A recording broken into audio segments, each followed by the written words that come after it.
Këshilli i lartë i prokurorisë hodhi poshtë akuzat e kryetarit të Partisë Demokratike për kërcënim dhe shantazh të prokurorëve të SPAK nga kryeministri Rama në lidhje me një hetim të raportuar në media për zëvendës kryeministren. Nuk kemi informacion të tillë nga zoti Prençi, do të thotë që nuk ka ndonjë presion.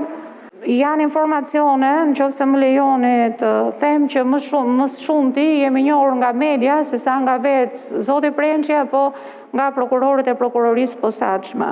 Ndërkohë, kryetaria e Këshillit të Lartë të Prokurorisë ju përgjigjet e pyetjeve për masat që KLP duhet të merrte për të ndalur sulmet dhe kërcënimet ndaj prokurorit të SPAK, Olsi Dado. Këto sulme orkestroheshin në bashkëpunim me media të caktuara për të diskredituar prokurorin Olsi Dado. Si ka vlerësuar institucioni juaj këto sulme, cili ka qenë reagimi dhe masat e marra për të garantuar sigurinë e prokurorit të posaçëm.